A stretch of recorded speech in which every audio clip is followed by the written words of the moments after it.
want to see. Call 387-2323. LA filing number 16-7969. Click through the static and listen to 104.5 ESPN Baton Rouge in high definition. Simply tune to 98.1 and select HD2. WNXX Jackson, KNXX Donaldsonville, and WDGL HD2 Baton Rouge. This hour brought to you by Spencer Callahan Injury Lawyers. LA 21-12681. Offices in Baton Rouge. Now, the Hunt Palmer Show. Yes! I feel like I've been waiting for this my entire life. You're listening to the Hunt Palmer Show on 104.5 ESPN Baton Rouge. Jolly good fun. Jolly good. Locking down the middle of the day. America's favorite daytime fun show. Live from the Mercedes-Benz of Baton Rouge studio. This is Hunt Palmer.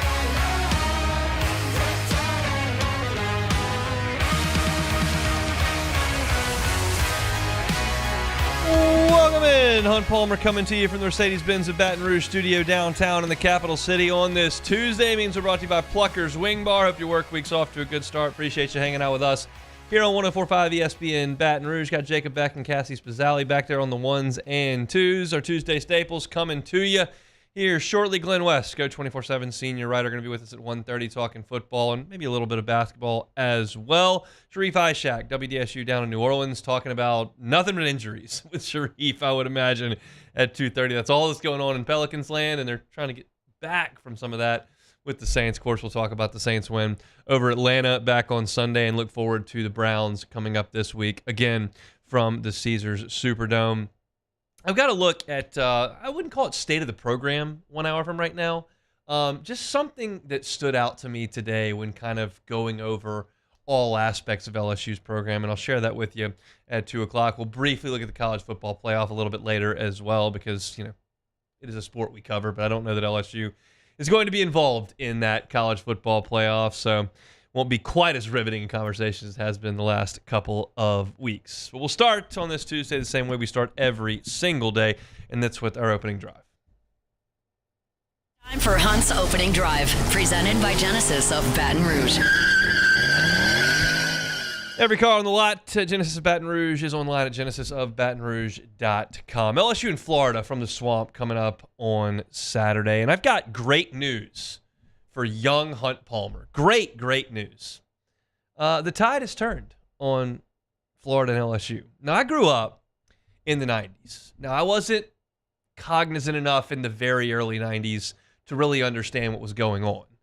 In fact, the game that kind of set the hook for me with LSU was the 97 Florida game. It was already there. I had been to the Independence Bowl in 95 and knew it was a big deal. I watched Warren Morris's home run in 96 and knew it was a big deal even though I was 8. But going to Tiger Stadium in 1997 to see LSU beat Florida was the one that really crystallized everything for me. For the rest of my time as a youngster out in the front yard playing 1-on-0 football and broadcasting every game, I was LSU against Florida and Steve Spurrier. And it was all those 90s Florida stars. It was Danny Werfel. It was Jesse Palmer. It was Doug Johnson. It was Jaquez Green. It was those great players over that great run that Florida had that I was beating as Hunt Palmer, no less. But during that time, really the only time LSU was beating Florida was in my front yard. Because you look at 1988 through 2001, and Florida won 13 of 14 over that stretch, and they did so by an average of 23 points. LSU's only win was that 97 game where Florida came in number 1. 1990, 34-8. 91, 16-0. 93, 58-3. 94, 42-18. 96, 56-13. 99, 31-10. 2000, 41-9. I was in Tiger Stadium for that one. These are just blowouts. LSU was getting annihilated by Florida every year. And you're sitting here going, my goodness, this is the team that the SEC says we have to play every year because Alabama and Tennessee have to do their thing the third Saturday in October, and Auburn and Georgia have to do their thing. So everybody looked around and said, well, Those are the Power 4 teams in the league. Who else is good? Well, Florida and LSU, y'all are supposed to be good. Y'all play. And, Ole Miss, you can pair off with Vanderbilt. And Mississippi State, you can pair off with Kentucky. And Arkansas and South Carolina, y'all can pair off. And we'll figure all that out. But these two sacred games, Alabama, Tennessee, and Auburn, Georgia, we have to play those. So LSU, you're stuck with the juggernaut. And it sucked for 14 years. You had one win. Tore the goalpost down. That one time you beat them is on newspaper clippings all over the city now. But then things started to change. Nick Saban showed up in Baton Rouge, and from 2002 to 2012, an 11-game stretch, LSU won 6-5. But it was remarkably tight, and those were classic games. Of course, everybody remembers the 2007 game here. The 2005 game here was nuts. Of course, the 2010 game down there in Gainesville was crazy. The drama in 2009 with Tebow, was he going to play? Was he not going to play? But over 10 years, 11 games, LSU won 6-5, and the total points were Florida 229 to LSU 224. For 10 years, it was lockstep between those two programs. National championships for LSU in 03 and 07. National championships for Florida in 06 and 08. It was one of the premier rivalries in the sport. And when you talk to Jacob Hester, or you talk to Marlon Favorite, or you talk to Richard Dixon, they go straight to Florida. That was the game. It's since morphed into Alabama. Prior to this, it was probably Auburn. But that was a classic rivalry. And then something crazy has happened. At least crazy when you consider what the 90s looked like. Right now, LSU owns Florida. Owns them. LSU has won 9 of 11 games in this rivalry. And when you were sitting there in your purple and gold, whether it was in Tiger Stadium for a couple of those blowouts, whether you traveled to the Swamp or maybe you were at home just watching Spurrier run up the score on LSU. 56-13, 58-3, 41-9. You had to hope that one day you could return that favor. Not necessarily to Spurrier, even though he's still there. But how about this? 2019, 2020, 2021, 2022, 2023. A 5-year run. LSU right now, over those 5 years, is averaging 45 points per game on Florida. 45 points per game. The best run Steve Spurrier ever had in terms of points per game against LSU was 1993 to 1996. He scored 58, 42, 28, 56. And you're right there on pace with that. So you've kind of returned the favor. Florida absolutely owned LSU 13 out of 14 from 88 to 01. Then you played them heads up for a year, and now the worm has turned. You can go to the Swamp and win in this game, you would be talking about winning 10 of 12. And that's right there on par with what Florida did to you once upon a time. There was a time there, and of course that's right before LSU's golden age, where it was like, how are we ever going to beat this team? Like, it's just not even fair. We show up every October, and it's just an annihilation. And then you grew up. Little brother grew up and started throwing some punches back. And now, little brother's just got his foot on your neck. Big brother now. And I don't know what the future of LSU in Florida is. They obviously put that on the schedule for this year and next year. But just as quickly as Auburn fell off and Mississippi State fell off, Florida could eventually fall off. And you've heard my thoughts on this for a very, very long time since we've gotten into this era of scheduling and conference realignment. I don't need Florida in Tiger Stadium every October. If you send me Tennessee or Oklahoma, that's going to feel the same to me. I don't need Mississippi State on the schedule. If you send me South Carolina or Arkansas or Kentucky, that kind of feels the same. Now, if you took everybody off the schedule and I was playing Indiana, Northwestern, Arizona State, and Iowa, I might push back on that a little bit. That's too much. But I don't need Florida on the schedule. Some of you may. I don't need Alabama on the schedule. Some of you may. But there's no denying that it's been an amazing competition each and every year. And there's no denying that Florida owned it for a long time, and then LSU tied things up, and now LSU controls that. And it's crazy as we kind of get into Florida week without diving into their personnel right now, that you're talking about a Florida program that likely, not definitely, because they can still throw some punches here the last 3 weeks, but likely is going to have 3 consecutive losing seasons and not fire their coach. I was listening to my guy Nick Delatorio on the Stadium and Gale podcast earlier this week, and he was like, man, Ron Zook got fired for a lot less than this.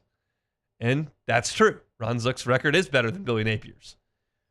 But it's crazy to see, and not that, LSU's been consistently excellent this entire time. LSU was not good in 2020 or 2021. And Florida was good in 2020, and LSU went there and somehow won the game. Shout out shoe tossing. But it was fascinating for me to dive into those numbers because I was so young in the early 90s, and because going back over a 30-year sample size does leave some holes in your memory. But I just had kind of forgotten that LSU had beaten Florida 9 out of 11.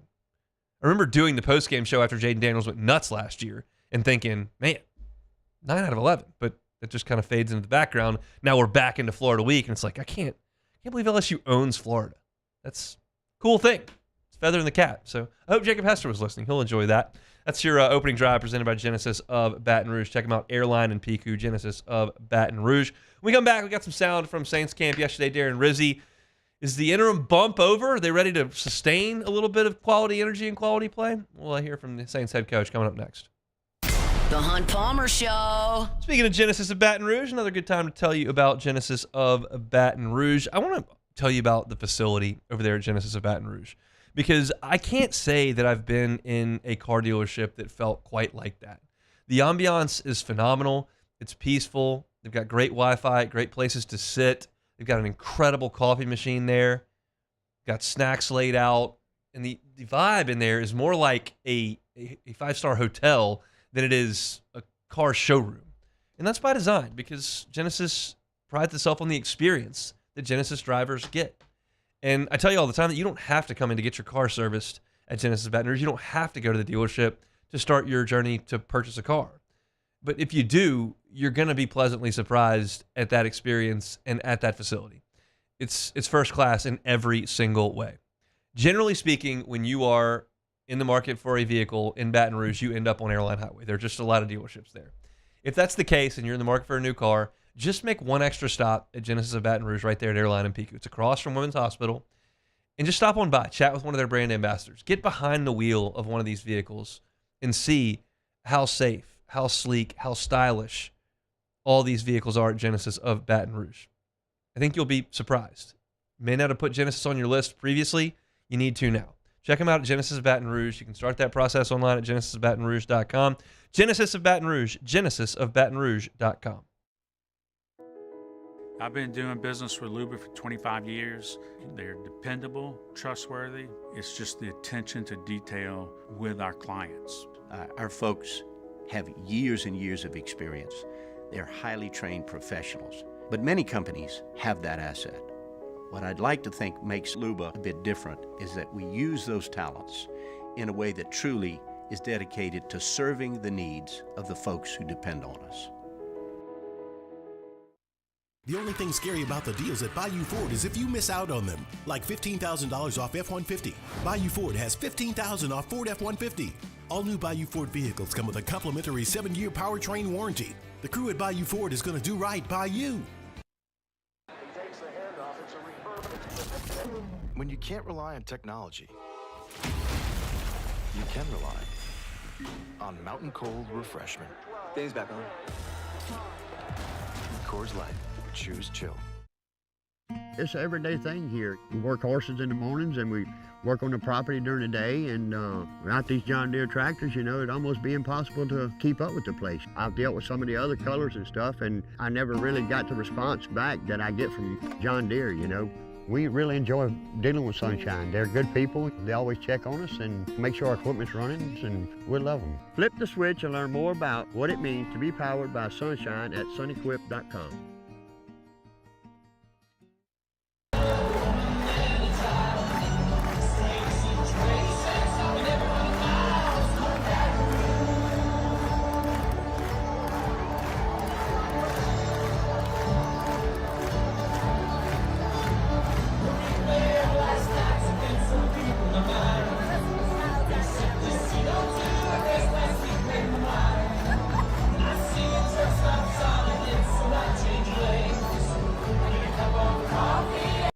Hey, it's Matt Moscona. For years, you've heard me tell you about Insurance Network of Louisiana, helping you find better coverage for less money. But it's not just for your home and auto. They also offer commercial property. So, retail stores, professional offices like doctors, dentists, attorneys, clothing boutiques. Insurance Network of Louisiana can find you better coverage for less money. They service the entire state of Louisiana, and they're local. So call today at 293-0450 or lainsurance.net.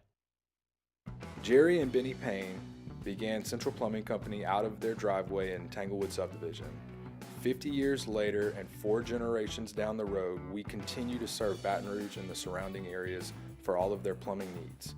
Residential, commercial, industrial, or hospitality, Central Plumbing is here 24/7, 365. We want to thank our customers, family, and friends for 50. You're listening to The Hunt Palmer Show, brought to you by Plucker's Wing Bar.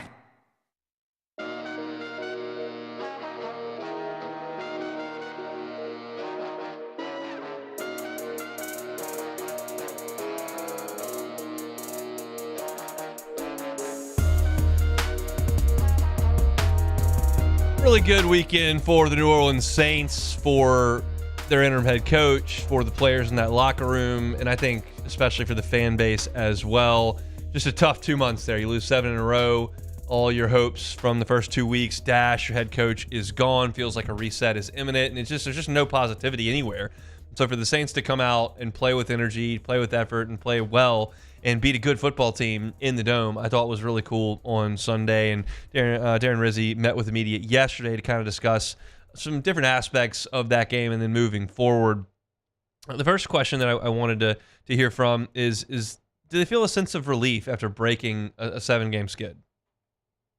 I probably got lost in the week last week, because it was kind of like it was a little bit of a fresh start in a new season almost. And so I don't think there was a whole lot of people talking about the losing streak last week more than all the changes. So I think that was a good thing. So, we talked about pressing that refresh button or restart button, whatever you want to call it. So I kind of think that everybody in the building's approach last week was like, hey, man, just want to know. But yeah, overall for the whole organization, the city, getting off the streak is a good thing. So for sure, no doubt. It's interesting to hear that. Darren Rizzi said it. You've heard Derek Carr say that as well. Said the city deserves a winner. And look, they're 3-7. So it's not like things are on the up and up completely. But certainly, I think that the players in the organization feel a responsibility to give some positivity into the city. They know how much the Saints mean to the city of New Orleans. And people take it hard when you lose 7 games in a row and fire the coach. So, I think that's important to note that they said that. He mentioned that nobody was really talking about the losing streak. They were more so just talking about the changes that were being made. And so the question was asked, are you expecting to make more changes this week?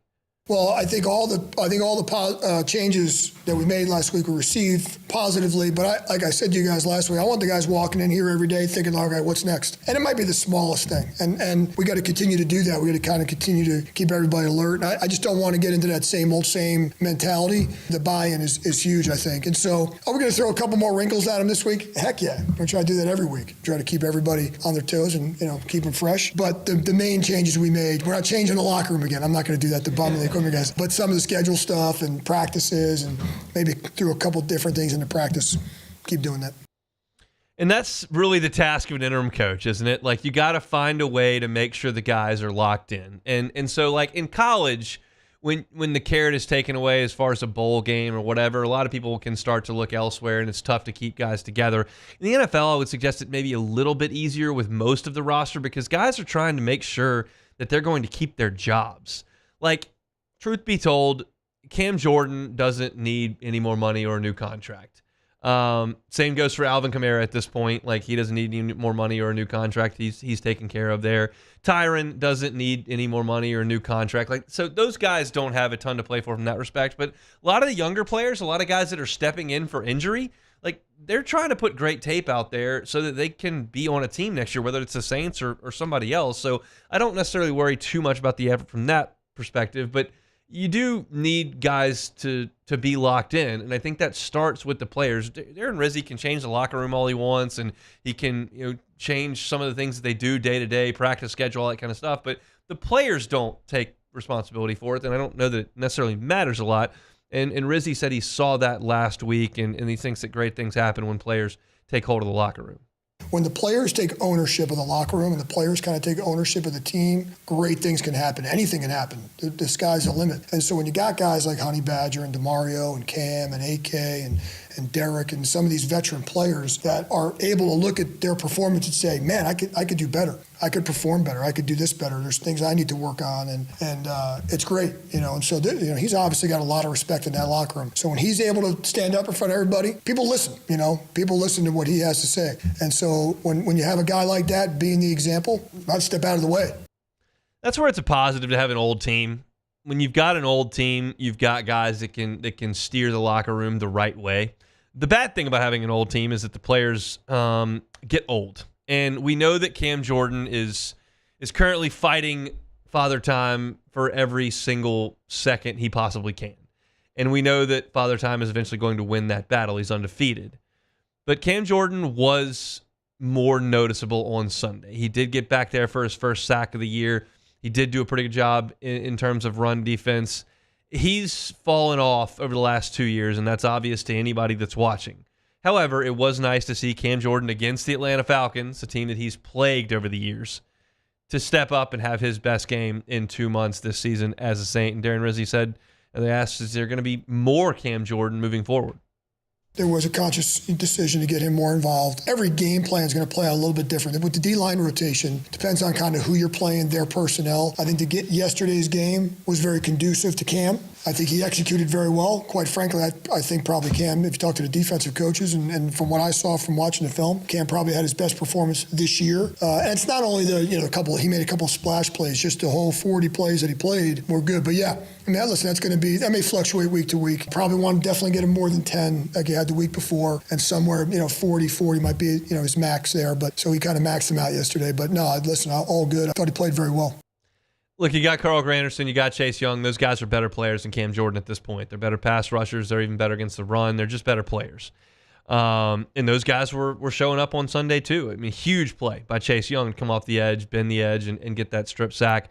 And so those two guys are going to play more, but they liked what they saw in the matchup against Cam Jordan, and so they wanted to get him out there. I think that's probably not going to be as prevalent in this game coming up against Cleveland, because I think you want to send some pass rushers at Jameis Winston to force mistakes. Maybe you don't get those quite as often from Kirk Cousins, so you want to make sure that you stop the run, and you get Cam out there for that. But I think it was good to see Cam Jordan kind of break out and have a great game in this season that's been so frustrating for a lot of players, but him very much included. Doesn't mean you're going to see him every week for 40, 45 snaps, but I think there's still a spot for him because of the leader that he is, and you're trying to make sure that you keep everybody moving in the right direction. The last one here, Pete Werner dealing with a little bit of a hand injury. Darren Rizzi updated that. He's dealing with a little bit of a hand deal. They're doing some tests on that, see what's going on. So we'll kind of see what the results are. But that's why he came out of the game. Feels like, and I cross all the fingers. Feels like that doesn't sound quite as bad as what we've been hearing. Who knows? Maybe they go to check it out and it is bad. We'll see. But Pete Werner's the guy they need in the middle of that defense. He's part of the youth of the defense, and there's not a lot of youth on this Saints defense. So having him move on, even though you do have Willie Gay and Damari Davis is still there, just would rather keep Pete Werner around. He's a guy that I think you can begin to build around. Not that he's a centerpiece of an elite defense, but he is a capable NFL player, and so hopefully he's doing okay with that hand injury down in New Orleans. Sharie High Shack is going to jump aboard with us coming up in an hour to talk about the Saints a little bit more, also talk about the Pelicans' ridiculous injuries. But the question for the Saints today was last week just one of those kind of short-term adrenaline shots, or did you kind of get rid of some of the negativity that was in the building, getting a little bit healthier? Maybe you can play well down the stretch. And I'm not going to sit here today and harp on the fact that you definitely need the Saints to keep losing. That's not a time and place for today. I thought it was cool on Sunday that they got a win. I think they got another home game coming up against a mediocre team here in Cleveland. Got an opportunity to win another game. We'll see if the Saints can do that. But we'll always have your Saints coverage on YouTube at Hunt on Saints. Subscribe to the channel. Get your Saints information and news every single day right there on your homepage if you subscribe to Hunt on Saints. Still plenty to do here in this Tuesday edition of the Hunt Palmer Show. Zion Williamson going to be out a month. We'll talk about that a little bit later. I want to look at LSU's program from a big picture perspective, and there's one problem that I've really identified that I haven't heard anybody else really talk about very much, so we'll talk about that at 2 o'clock. Brief look at the college football playoff is coming up. Sharie High Shack from WDSU, so lots and lots to get to. You're listening to a Tuesday edition of the Hunt Palmer Show. The Hunt Palmer Show. Audio, video, security solutions, avssla.com. Nothing's more important than the safety, security of your family and your home. At the Palmer home, we trust audio, video, security solutions to get that done for us. Mitchell Fisher came over to the house. We gave him our budget, told him what we were looking for. Immediately, he knew what to do. They went back to their shop, came back 2 days later, installed the cameras near our front doors, installed the burglar alarm, got the sensors all over the house. We've got the app where we can disarm or remotely arm the burglar alarm. We can also look at our front door, back door, front yard, back door 24 hours a day, 7 days a week. We can pause. We can zoom in. The picture's crystal clear. We don't pay any storage fees at all. It's been a fantastic process for us. Audio Video Security Solutions was first class in their installation, first class in the customer service that followed as well. So give Mitchell Fisher and his team a call, 225-439-7920. You can find them online at avssla.com. It's Audio Video Security Solutions, avssla.com.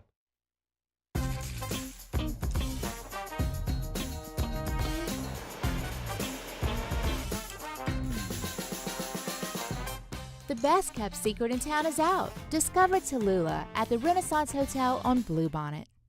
Bayou Chrysler Dodge Jeep Ram can get you in a new 2024 Ram 1500 truck for only $32,898. $32,898 for a new Ram 1500 truck. All new Bayou Automotive vehicles come with a complimentary 7-year powertrain warranty. The crew at Bayou Automotive is going to do right by you. It's no secret. The best oysters in Baton Rouge are at Jolie Pearl Oyster Bar. Enjoy mouth-watering South Louisiana flavor and oysters from all over the country. And don't forget our nightly drink specials.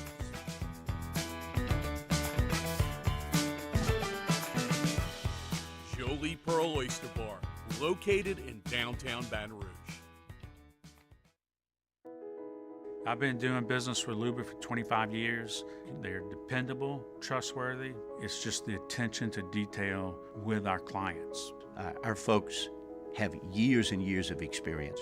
They're highly trained professionals, but many companies have that asset. What I'd like to think makes Luba a bit different is that we use those talents in a way that truly is dedicated to serving the needs of the folks who depend on us.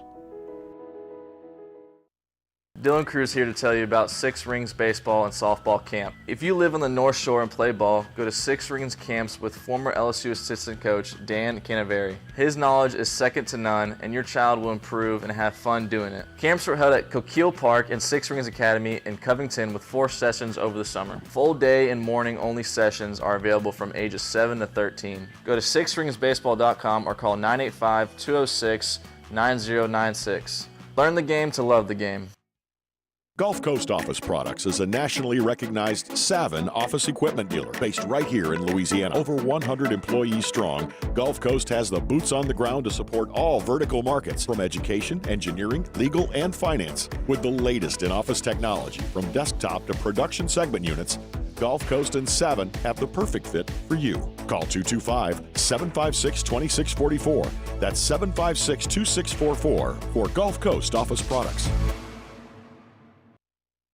Breck teamed up to reimagine your parks, and you imagined big. With your help, we went to work, creating 12 beautiful community parks across the parish. A family-sized water park, miles and miles of trails, and parks just for your dogs.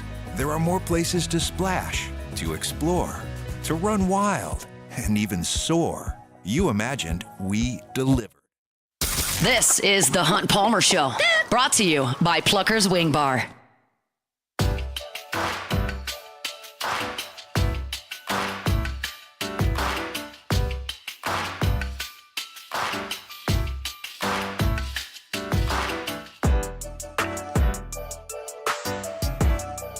Let's head out to the Jim's Fire and Sightlines, where we find our guy Glenn West, senior editor at Go 24/7. All your football coverage, basketball coverage, baseball coverage, recruiting coverage as well. Glenn's got you at Go 24/7. He's also with us every single Tuesday. Glenn, how we doing? Doing okay, Hunt. Just trying to figure out what we're going to do for the next 3 weeks. But how about yourself? Where are we at? I'm close to that, but I guess we'll just figure it out in Gainesville. Look, what was your biggest takeaway from Saturday? I think probably for me, just it's an affirmation, a confirmation that this program's just not where it needs to be yet. They just got completely outplayed, outcoached on both sides of the ball. We talked about a number of key factors coming into this game. I'm pretty sure every media guy, every fan had the same kind of blueprint game plan to slowing down Alabama, and it started with Jalen Milroe and slowing him down with his legs.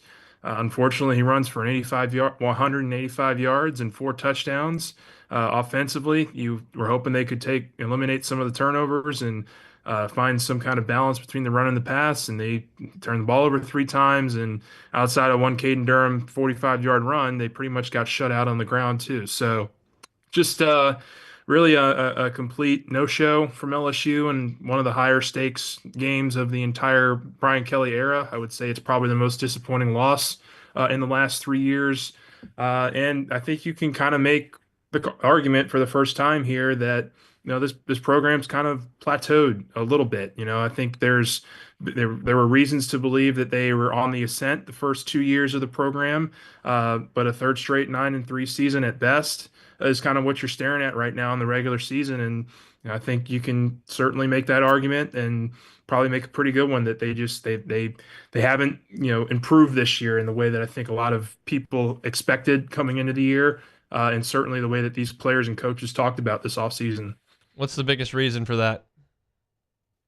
Yeah, I think they're probably playing a little bit behind the 8 ball with the defense and kind of the misfires there with the staff the first couple of years. I think they have the right coaches in on that side of the ball. I think they just have to get the personnel caught up with where the coaching staff is. I think that's a huge reason for kind of the letdown. And then look, offensively, I thought that they've showed some signs this season that they can be a consistent offense, but I think we also maybe I don't want to say downplayed it, but I just, the style of play was going to be completely different this year, and I don't know that we saw this kind of enigma from where they were last year to this year in terms of drop off, especially over the last 6 quarters. Look, I think you can look at the last 6 quarters and say, like, this is the absolute minimum or the absolute bottom of the pail for this offense, but it's been a rough 6 quarters, and there's just so many deficiencies right now that it's hard to see them improving in those areas over the next 3 weeks in the way that they probably are hoping. But there's a lot of work to do, a lot of self-evaluation. I think that'll take place once these next 3 games are over. But yeah, I think that they're probably playing a little bit of catch up right now on defense, and offensively they're trying to figure out exactly what the best way to win with this group is. And it's taken them, 10, 11 weeks, and we still kind of are not really seeing the results there. What do you make of Garrett Nussmeier's interceptions? Yeah, I mean, like I saw a little bit of your piece. It was a great piece earlier this week, kind of breaking down all the 11 interceptions. I'm not totally going to disagree with anything that you kind of wrote there and broke down. Some of them are misreads. Some of them I think are him trying to make too much of a play.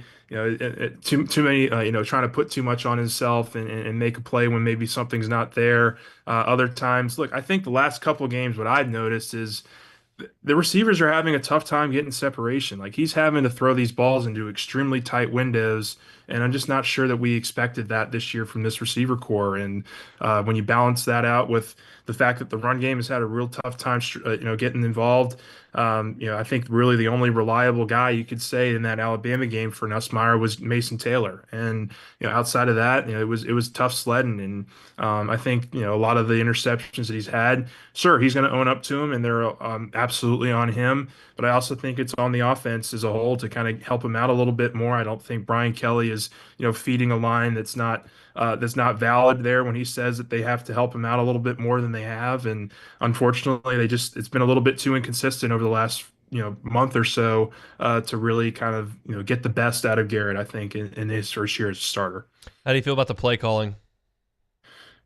It's hit and miss for sure. I mean, look, I thought that they had some nice, misdirection calls in the first half with the run game, especially against Alabama. They had Xavier Thomas. They had a direct snap to Jawan Johnson. I like that. They had a couple outside zone calls. I mean, the Caden Durham 45-yard run was an outside zone rush where they ran right behind Will Campbell, and they opened up a nice hole for him, and he was able to exploit it. But there's just so much I guess, inefficiency and kind of what they're doing outside of those plays that it's just kind of hard to make up for some of what they do right. And so, Joe Sloan's a first-year play caller in this offense. I think that they have a lot of faith in him and that he's going to be kind of the guy going forward. But certainly some learning experiences going on with him as well. And so you've got a first-year play caller, you've got a first-year quarterback, and there's been some growing pains I think this season. So I'll be very interested to see kind of what they assess and evaluate going into the offseason and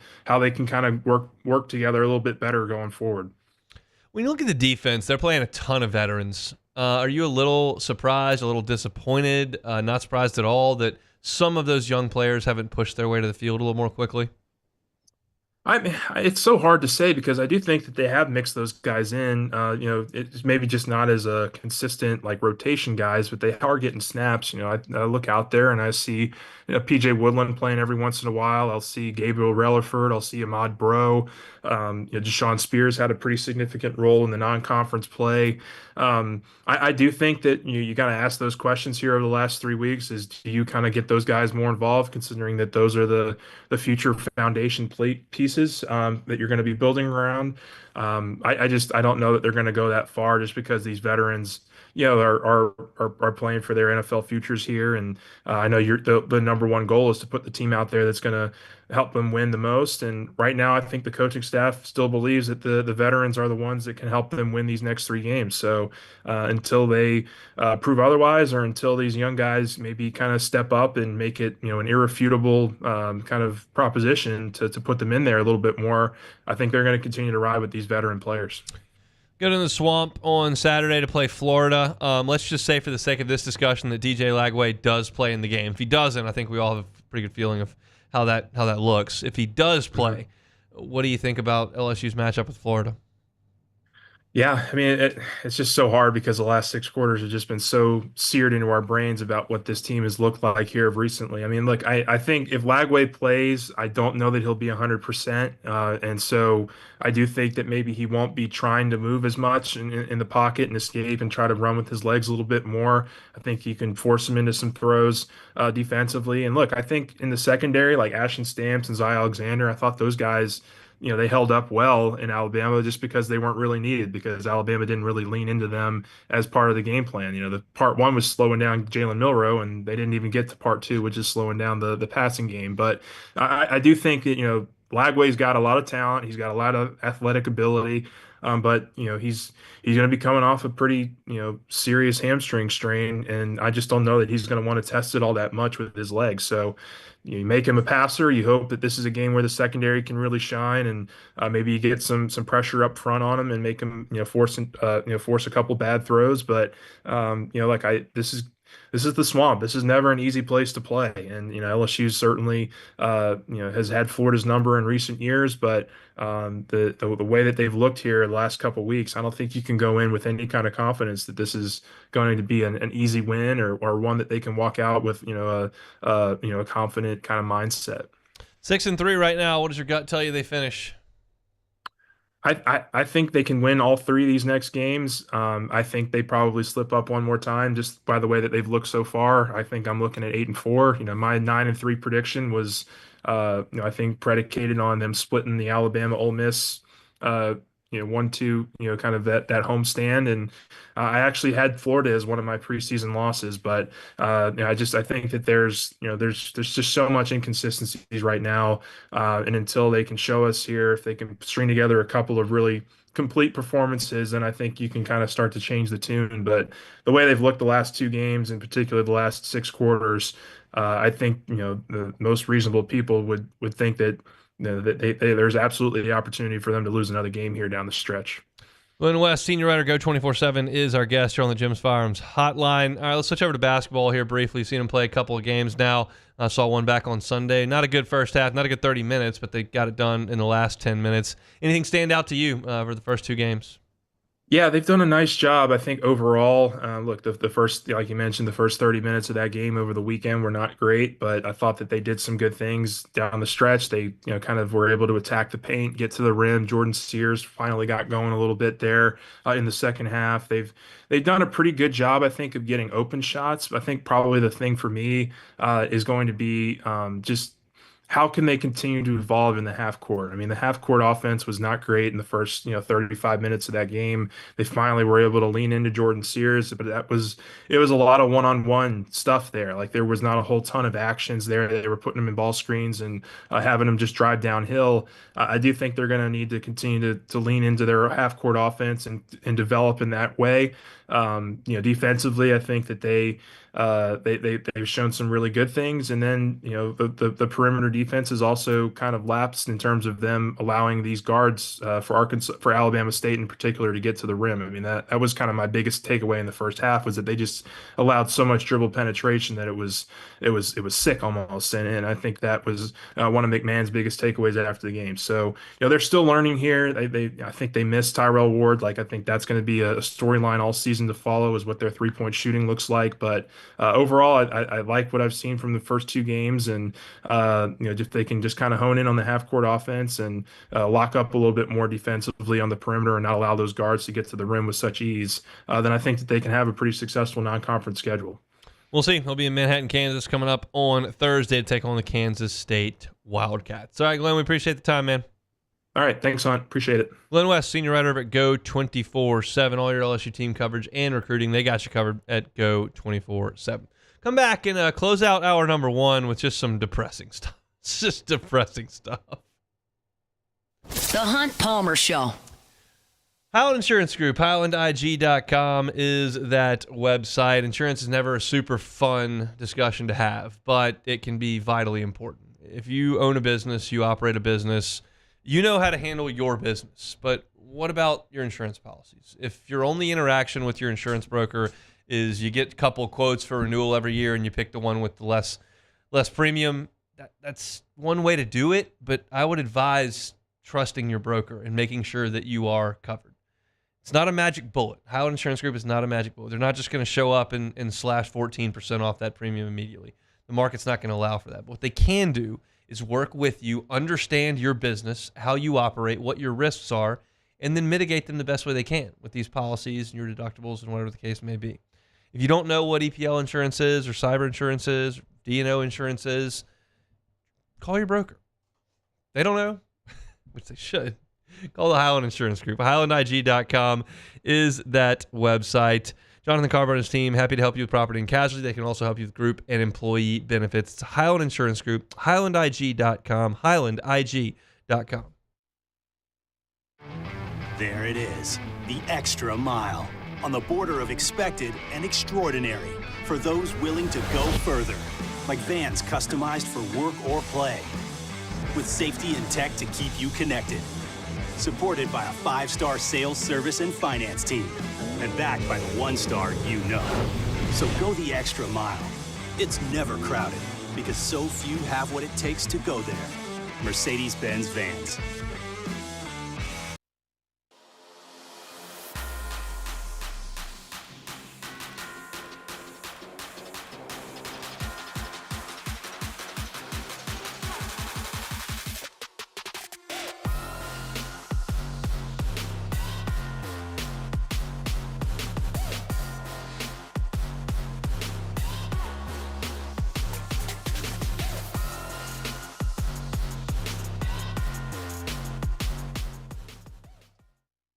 Electricity is all around us, and our families depend on it. Every day is sparked by the power of a cold drink or a warm meal, a movie night, and a comforting light at the end of a dark hallway. From sunrise to sunset, playtime to bedtime, our team is ready to take care of your electrical needs. Even in the case of an after-hours emergency, the light in your life shines brighter with Mr. Electric. I've been doing business with Luba for 25 years. They're dependable, trustworthy. It's just the attention to detail with our clients. Our folks have years and years of experience. They're highly trained professionals, but many companies have that asset. What I'd like to think makes Luba a bit different is that we use those talents in a way that truly is dedicated to serving the needs of the folks who depend on us. Hey, it's Matt Moscona. For years, you've heard me tell you about Insurance Network of Louisiana, helping you find better coverage for less money. But it's not just for your home and auto. They also offer commercial property. So, retail stores, professional offices like doctors, dentists, attorneys, clothing boutiques. Insurance Network of Louisiana can find you better coverage for less money. They service the entire state of Louisiana, and they're local. So call today at 293-0450 or lainsurance.net. Jerry and Benny Payne began Central Plumbing Company out of their driveway in Tanglewood subdivision. 50 years later and 4 generations down the road, we continue to serve Baton Rouge and the surrounding areas for all of their plumbing needs. Residential, commercial, industrial, or hospitality, Central Plumbing is here 24/7, 365. We want to thank our customers, family, and friends for 50 years. You're listening to The Hunt Palmer Show, brought to you by Plucker's Wing Bar.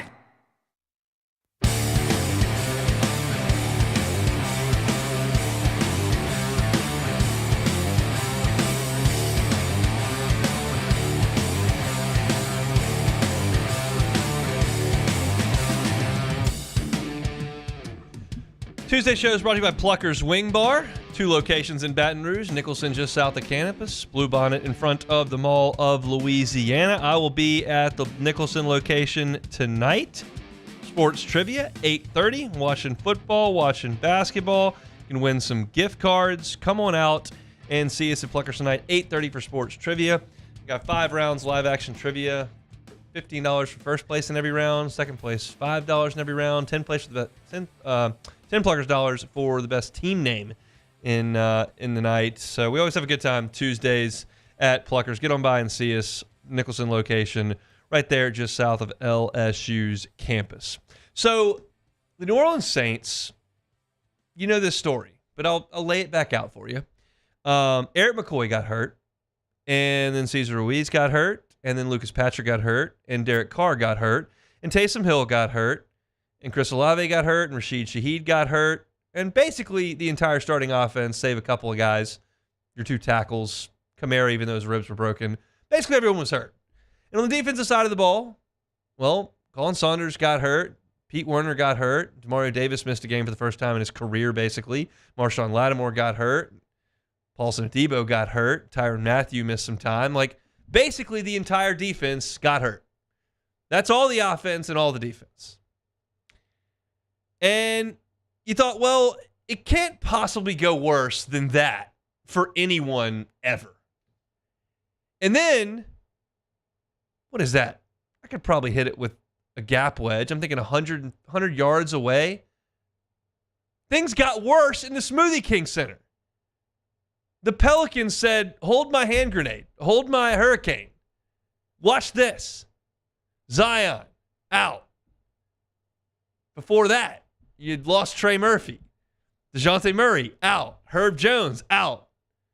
Today it was announced that Jose Alvarado is out for a month. And none of these injuries are like, oh, yeah, well, he fell on his hip wrong. It kind of hurts. He'll probably be back Friday. All these injuries are, 4 to 6 weeks. I have not seen 2 outbreaks like this ever. And it happened over the matter of 6 weeks in one city to 2 franchises. I cannot believe that your top 7 options, save BI, have all gotten hurt. Like, that is impossible. It is. And thankfully, Trey Murphy came back last night, even though they lost to the Nets. But, yeah, it's still CJ is going to be out for at least another week or 2. Herb Usually out it's for like, another week or 2. he jammed a finger. They'll can't be back shoot. after a week. Yeah, give him 2 games. Jose's out 6 weeks. These are all maybe January. It's like, jeez, and it's just, it's so early. It's so deflating. It's such a gut punch. And I had this take, and it wasn't meant to be a hot take, but when you feel something, you feel something. And I've basically gotten beat to the punch by everybody on it. Twitter, T-Bob this morning, basically everyone has said the same thing.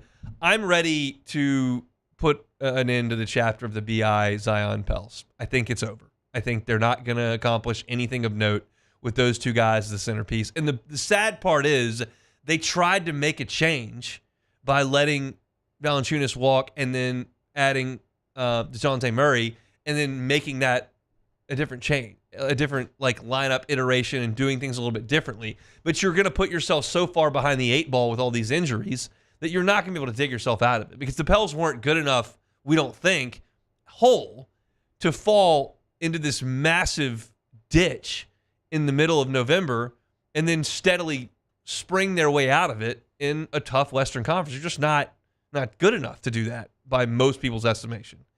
And I just think, and again, I want to be clear, I don't think it's necessarily completely Zion's fault that he gets hurt 3 times every year.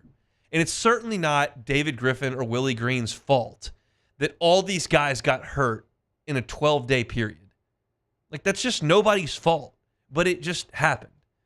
And when it happens every single year, it's very difficult to ignore it. And I hate the term injury prone. I hate that moniker that we throw on people because they just don't know what you're supposed to do about the fact that you broke your wrist or you tore your ACL. If you have the same injury every time, well, that's just a defect, or you play a certain way and you can't survive it. But it's just unlucky, in my opinion. And I believe the Pelicans are unlucky. They've made mistakes, sure. But nothing that David Griffin and his team have done with this franchise, with this organization, by my estimation, has just been egregiously negligent or nonsensical. I agree with that. But it just didn't work. And it's probably going to cost people their jobs because it just didn't work. And when things don't work in sports, especially the NBA, changes are made quickly. Turnover at head coach, turnover at general manager happens everywhere all the time. We've seen teams that felt like they were at the top of the sport turning over coaches. It just happens. And I don't know if Willie Green's a great coach, a mediocre coach, an average coach, a terrible coach. I'm not really sure. I know that they've been pretty good his time there, and they've been really hurt. And this is no different. And now they're not even good because they can't put a team out there, and you're going to put yourself too far behind the 8 ball. And I just think that there are going to be sweeping changes made to this organization soon. That's the way it feels to me. Yeah, I mean, they're 3-8 now, and they've got a tough schedule ahead. They got to go to Oklahoma City. They got Denver at home. They got the Lakers at home. They got to go to Dallas. And all of a sudden, if you look up and you're 5-20, you can't. There's nothing you can do about that. No, it's just over. Not. Yeah. I don't know if it gets that bad, but it probably doesn't. It probably doesn't. But even if you're 8-15 or 8-16, that's not going to be easy to get out of because the schedule just isn't going to get that much easier because the West is pretty solid across the board. I mean, there's not really many bad teams in the West. I mean, the Pelicans, you would call them a bad team now. They're not at full strength. But other than that, I mean, the Spurs obviously are going to should be taking a step forward. The Mavericks were in the finals last year. And then you've got all these other teams that are just really solid. Of course, the Thunder. So, it's not going to get really that much easier. Even when you get back to full strength, you've got to win a lot of games. And if you can stay healthy again. I mean, we all should expect Brandon Ingram to get hurt at some point this year and miss games. He has every single season. And look, most NBA players at some point in an 82-game schedule have bumps and bruises and miss some time. Yeah. You just can't recover from your top 6 of your top 7 out for a month. Right. That just doesn't work. That math doesn't math. You miss 4 guys from an NFL roster, like you need to figure that out. You miss 6 or 7 from an NBA roster where you only count on 9 guys. That ain't going to work. It's just not going to happen. I don't care how good your coach is, how good you've drafted, what the G League status looks like. It's just not going to work. And it's shocking to me that that happened on the same street, just 2 different franchises in the same city over the course of 2 weeks. I mean, not like it would be one thing if Derek Carr and Zion got hurt. Like, oh, that's a bummer. This is 20-something guys. It's like 7 on defense, 7 on offense for the Saints, maybe 8, and then 4 more on defense. That's 12, and then 6 or 7. You're talking about 20 guys. 20 guys that have gone out for significant time between the Saints and Pels. Tough stuff. It bums me out. It's so early in both these seasons, and the air just comes completely out of the balloon, but kind of is what it is. So we'll look to Matt McMahon and Kim Mulkey to carry the torch around here for a little bit. That's it for hour number 1 here on a Tuesday edition of the Hunt Palmer Show, brought to you by Plucker's Wing Bar. When we come back after Sports Center, I'm going to go into what I think to be a significant problem in this LSU football program. And I don't know if it's going to remedy itself, but I diagnosed it this morning. We'll talk about that after Sports Center. That's next on the Hunt Palmer Show. The Hunt Palmer Show. One Bath and Closets. OneBathAndClosets.com is the website. David Duvall and his team, 30 years redesigning and remodeling bathrooms and closets. I tell you all the time, if you want to do a full-scale bathroom renovation or remodel, David Duvall and his team can do it from start to finish, the whole thing. And that can be time-intensive. Absolutely, it can. They don't have to do huge, major projects, though. If you've got a bathtub that you don't use, you stand in it to shower, and it's kind of dingy, and it's been there for a while, and it's not really that functional, take it out. Tub to shower conversion. Take that tub out, put in a gorgeous glass walk-in shower, and it changes the functionality of your bathroom, changes the aesthetic of your bathroom, adds value to your home. It's a win-win-win. David Duvall and his team do that kind of stuff all the time. Check out the pictures of their great work at OneBathAndClosets.com. You can also check them out on Instagram as well. Start that process with a free consultation with David Duvall and his team. It's One Bath and Closets. You can find them online, OneBathAndClosets.com. The only thing scary about the deals at Bayou Ford is if you miss out on them, like $15,000 off F-150. Bayou Ford has $15,000 off Ford F-150. All new Bayou Ford vehicles come with a complimentary 7-year powertrain warranty. The crew at Bayou Ford is going to do right by you. Join us at Pro Dreams in Mandeville for our special event, A Day of Champions. Meet LSU National Championship winning head coaches Jay Johnson, Skip Bertman, and Paul Maneri. Don't miss your chance to purchase authentic sports memorabilia, autographed by the champions themselves. It's the perfect opportunity to celebrate LSU baseball and take home a piece of history. Visit pro-dreams.com to get your tickets. See you there. I've been doing business with Luba for 25 years. They're dependable, trustworthy. It's just the attention to detail with our clients. Our folks have years and years of experience. They're highly trained professionals. But many companies have that asset. What I'd like to think makes Luba a bit different is that we use those talents in a way that truly is dedicated to serving the needs of the folks who depend on us. Dylan Cruz here to tell you about Six Rings Baseball and Softball Camp. If you live on the North Shore and play ball, go to Six Rings Camps with former LSU assistant coach Dan Canaveri. His knowledge is second to none, and your child will improve and have fun doing it. Camps were held at Coquille Park and Six Rings Academy in Covington with 4 sessions over the summer. Full day and morning only sessions are available from ages 7 to 13. Go to sixringsbaseball.com or call 985-206-9096. Learn the game to love the game. Gulf Coast Office Products is a nationally recognized Savin office equipment dealer based right here in Louisiana. Over 100 employees strong, Gulf Coast has the boots on the ground to support all vertical markets, from education, engineering, legal, and finance. With the latest in office technology, from desktop to production segment units, Gulf Coast and Savin have the perfect fit for you. Call 225-756-2644. That's 756-2644 for Gulf Coast Office Products. Breck teamed up to reimagine your parks, and you imagined big. With your help, we went to work, creating 12 beautiful community parks across the parish. A family-sized water park, miles and miles of trails, and parks just for your dogs. There are more places to splash, to explore, to run wild, and even soar. You imagined, we delivered. Gold. Breck, your #1 park system in the nation.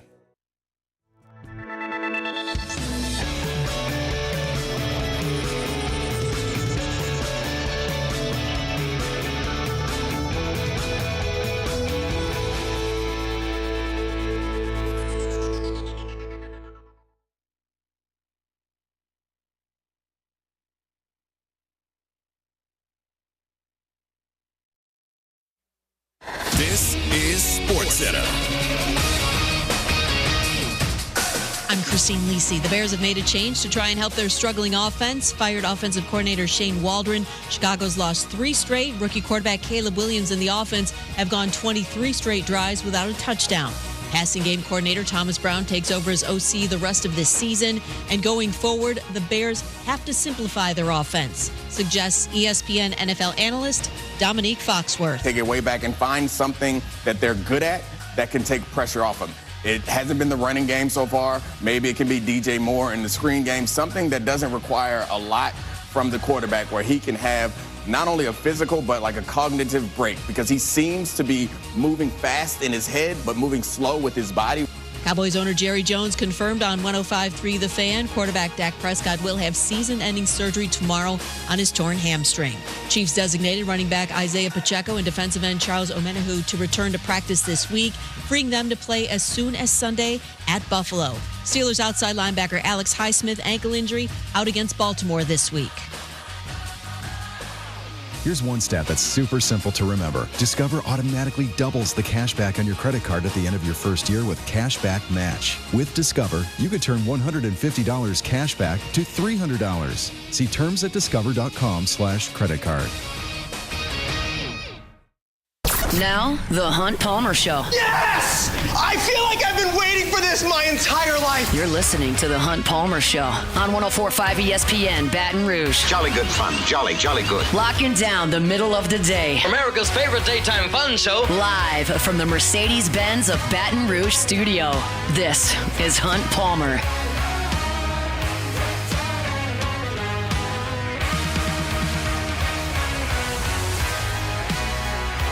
Hour number 2, Tuesday edition of the Hunt Palmer Show. 104.5 ESPN Baton Rouge. We're brought to you by Plucker's Wing Bar. Sharie High Shack at the bottom of the hour, talking Saints and Pels. Little look at the college football playoff coming up here in 15 minutes from right now. Appreciate you. We're talking LouisianaSports.net or here on the show. And I stumbled upon something fairly accidentally that really shook me. Because I knew it, but I didn't know it. And I'm going to give you that right here. But I'm going to give you a caveat, or well, just kind of a precursor to the entire discussion here. Every player in collegiate athletics takes a different path to the field. Some players, no matter the sport, are ready immediately when they get to campus to play. Some kind of emerge late in their freshman year, flash if you want to hear that word. Some it takes a year, some it takes 2, some it takes 3. You never really know. So the point of this discussion is not to bury 20-plus players here. Not to suggest that they have no chance of being great college players. But I will tell you that the best players in college only play for 3 years. That's in baseball and football. So you go back and think about some of the best players in LSU history, say the 2 Heisman winners that just finished up 4- and 5-year careers. But if you look back at the best players, the Leonard Fournettes and the Jamal Adams, Patrick Peterson, Morris Claiborne, Arden, like you get the point. Devin White, the all SEC players, the championship level players. You're talking about 3-year players for the most part. You can run through a long list of them. And that would stand to reason if you were going to be a 3-year player, which means you're going to be an all-American type player, all SEC type player, impact type starting player. By the end of your 2nd year, you would be a real impact guy for the program. And I started going through LSU's 2023 signing class that is finishing its 2nd year in college. And I'm not even going to add any context to this. I'm just going to start reading out the names. You're LSU football fans. You'll understand where this is going. But these guys are finishing up year number 2. There are 3 games left in their 2nd full regular season. Here's the signing class starting at the top via On 3. Zalance Hurd, Deshaun Womack, Javian Toviano, Jalen Brown, Shelton Sampson, Jackson Howard, DJ Chester, Kamorian Pimpton, Whit Weeks, Kylan Jackson, Caleb Jackson, Tyree Adams, Ricky Collins, Mac Markway, Trey Holly, Ryan Yates, Kyle Parker, Kai Prian, Christian Brathwaite, Jeremiah Hughes, Paul Mabenga, Jackson McGowan, Michael Daugherty, Dylan Carpenter, Ashton Stamps, Connor Gilbreth. That is 26 players that I just went through. And I'm sure you were doing the same thing I was doing, looking at it. But right now, 11 of those are gone. Lance Hurd is gone. Jalen Brown is gone. Jackson Howard is gone. Mac Markway is gone. Ryan Yates is gone. Kai Prian is gone. Christian Brathwaite's gone. Jeremiah Hughes is gone. Jackson McGowan's gone. Michael Daugherty's gone. And Connor Gilbreth is gone. 11 guys of 26 gone. These guys are on the team, but the impact is negligible. And again, I'm not to suggest they can't ever help, but I'm just talking about their role on this team. We're all watching this team. Shelton Sampson doesn't play. Kamorian Pimpton is not really out there. Kylan Jackson does not play in the secondary. Trey Holly is dealing with legal issues and is not with the team. Javian Toviano doesn't really play on defense. Dylan Carpenter doesn't play. Now, there are reasons for all of that. And again, I'm not burying these guys, but that's 6 more that don't really play. I've got 3 guys here who are in a little bit of a different boat. Tyree Adams was the 6th offensive lineman. As a redshirt freshman to be the 6th offensive lineman, I would consider that a reasonable role on the team. Now, he got hurt and he's out for the year, but that's a reasonable role on the team. Ricky Collins is the backup quarterback. For the redshirt freshman to be the backup quarterback, and he is, he's beating out A.J. Swan, that's not off track. And then Paul Mabenga was put into the game to start as now the 6th offensive lineman since you've lost 2. But you've got 3 others, Deshaun Womack, Kalen Jackson, and Kyle Parker, who play. Now, Deshaun Womack plays a little bit, and he has not been supremely impactful, but he's got 2 big, strong veteran guys in front of him. But again, a 5-star guy, deep into his 2nd season, doesn't play a ton. Caleb Jackson is 3rd on the running back list, and he's run the ball a handful of times in league play. And then Kyle Parker was probably your 3rd wide receiver, maybe 4th wide receiver, but he got hurt. But he was playing. That's 3 guys, Womack, Jackson, Parker. And then you've got your starters, Ashton Stamps, DJ Chester, and Whit Weeks. Stamps is a fine SEC corner.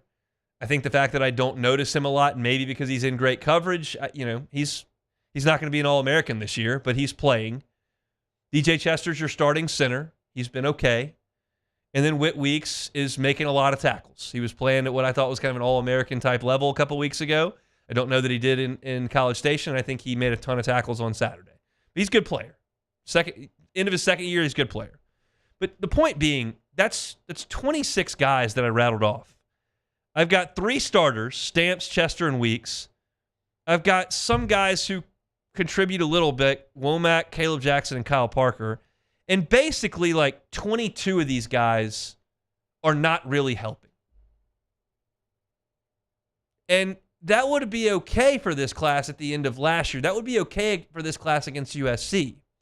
But it's a little bit concerning to me that you're having some significant issues, especially on defense, in the last 2 weeks, and none of these guys are really helping. I'm not shutting the door on Shelton Sampson's career. I'm not shutting the door on Deshaun Womack's career or Kyle Parker. I'm not telling you Javian Toviano and Dylan Carpenter won't help this program one day. And maybe DJ Chester is a 3-year starter at LSU and becomes a first-team all-league center. But at this point, when I look at the great players that LSU has produced, at the end of their sophomore year, they were usually really good. And I can't point to anybody on this list outside of maybe Whit Weeks that I would go, that dude's going to be a problem in the SEC next year and is going to go in the first or second round. Like, none right now. And I just think that's a little bit odd. This is a class that was ranked 5th in the country by On3. This is a class that featured 5 stars in Lance Hurd, who's gone, Deshaun Womack. And Toviano, Jalen Brown's gone. Shelton Sampson was a 4 or 5 star, depending on where you look. Jackson Howard was really highly thought of, gone. And I just feel like if you were where you needed to be from a program perspective, this class, I think, would be more impactful. Let's just hope, looking at this, that more of these guys continue to move forward. It stands to reason, just mathematically speaking, you'll probably lose a few more in the portal. And by the way, the portal guys they brought in that class have been impactful. I'm looking at the list here. Aaron Anderson's had a good year. Braden Swinson's been great for you. Logan Diggs was your leading rusher last year outside of Jaden Daniels. Paris Shand is a starter for you. Jordan Jefferson got drafted. Zy Alexander they brought in that class, and he's helped a little bit. So that year did produce some fruit, but it's the portal guys at the top. And these younger guys were brought in to be impact guys and to beat out some of the older guys that they brought in to patch some holes. And to this point, I just don't know that you could say that that's happened. And I think the great LSU teams, that has happened. And this right now is not a great team. So we'll see what the development looks like for those guys. But I started scrolling, and I was going, kept scrolling through guys that have left or guys that I never noticed on Saturday. Hopefully those guys come along. All right, let's take a look at the college football playoff picture. Actually, if you're looking for LSU in the college football playoff, Matt's got a piece of it, LouisianaSports.net right now, that tells you how LSU can get to the SEC championship game. And it's not like 20 different things that have to happen. It's only a few. I don't know how likely it is, but he has done the math. So check that out at LouisianaSports.net. When I come back, we'll look at the country as a whole. That's next. The Hunt Palmer Show.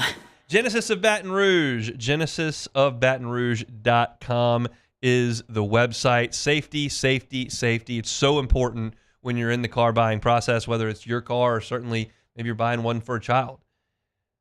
I can promise you Genesis of Baton Rouge is going to be as safe a car as there is on the road. You're talking about an entire line of vehicles that was given the IIHA top safety pick, and some of the line were given top safety picks plus. Every single vehicle in this line, from the entry level to the highest end Genesis, has the same safety features.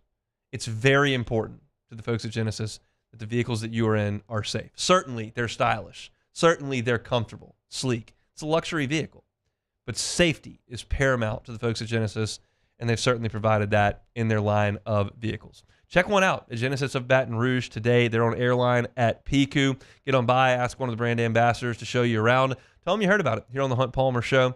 You can start your process at GenesisofBatonRouge.com because every single car that's on the lot at Genesis of Baton Rouge is online at GenesisofBatonRouge.com. It's Genesis of Baton Rouge, GenesisofBatonRouge.com.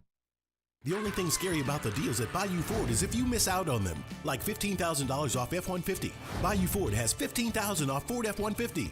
All new Bayou Ford vehicles come with a complimentary 7-year powertrain warranty. The crew at Bayou Ford is going to do right by you.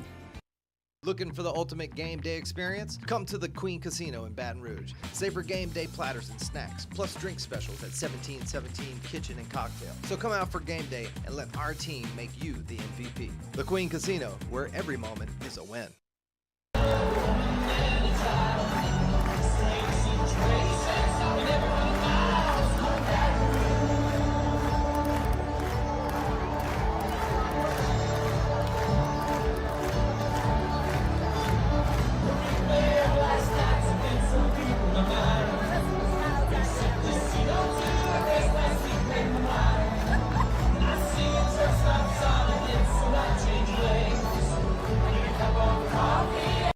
Gulf Coast Office Products is a nationally recognized Savin office equipment dealer based right here in Louisiana. Over 100 employees strong, Gulf Coast has the boots on the ground to support all vertical markets, from education, engineering, legal, and finance. With the latest in office technology, from desktop to production segment units, Gulf Coast and Savin have the perfect fit for you. Call 225-756-2644. That's 756-2644 for Gulf Coast Office Products. Breck teamed up to reimagine your parks, and you imagined big. With your help, we went to work, creating 12 beautiful community parks across the parish. A family-sized water park, miles and miles of trails, and parks just for your dogs. There are more places to splash, to explore, to run wild, and even soar. You imagined, we delivered. Gold. Breck, your #1 park system in the nation. Electricity is all around us, and our families depend on it.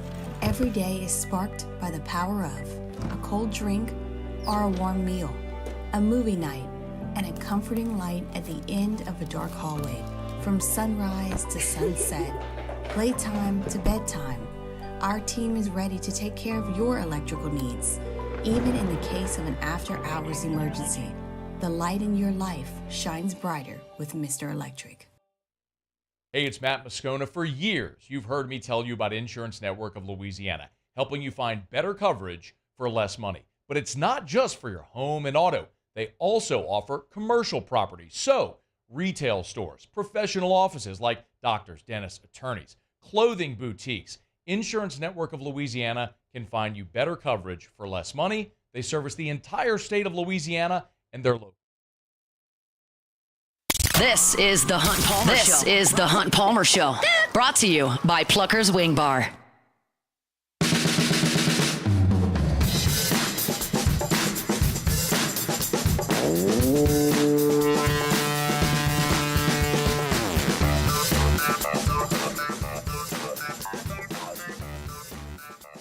All right, Sharie High Shack in 13 minutes talking Saints and Pelicans. I want to spend a brief moment here on the college football playoff. New rankings will come out tonight.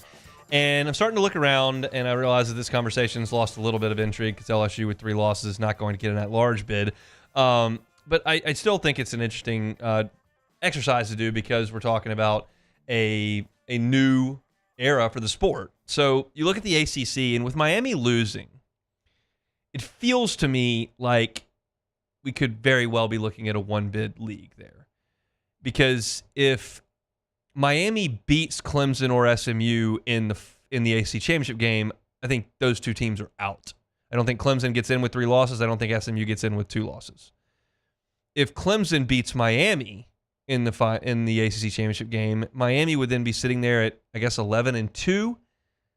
Maybe they're in, maybe they're out, but it's a discussion to be had. So right now, the ACC, you're looking at maybe 1.5, and Miami's still got work to do to make sure they don't lose again, because I don't know that anyone is feeling like they can truly trust that team right now with them playing these barn burners every single week against Cal and against Louisville and against Virginia Tech, and they finally succumbed to it against Georgia Tech. Now, Wake Forest and Syracuse are not great, but we'll see. I feel like the ACC right now is a 1.5 bid league, depending on how things shake out. You go to the Big Ten. And right now, the Big Ten looks really, really strong on paper because you've got that the top of that league is not dropping games. Oregon is not dropping games. Ohio State is not dropping games. Penn State is not dropping games. Indiana is not dropping games. Like, those teams are winning every single week. And right now, between them, you're talking about 2 total losses. Now, the rest of the league has eliminated itself, but the top of that league is really, really good and in the top 5. So it feels like that's going to be 4 bids. I don't see them throwing up on themselves down the stretch. I don't think Indiana is going to get dinged if they lose to Ohio State. I don't know that Ohio State's going to get dinged if they lose to Indiana and Oregon. That's just my feeling on it.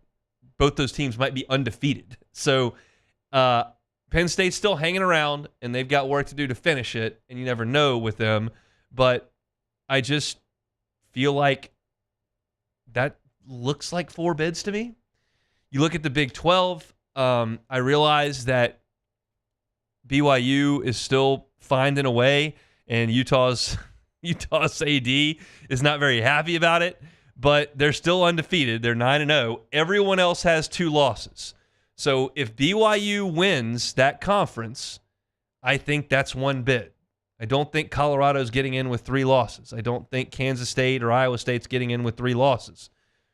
So you're starting to whittle away at the at-larges here. Now, Notre Dame looks like they're going to get one. They continue to win.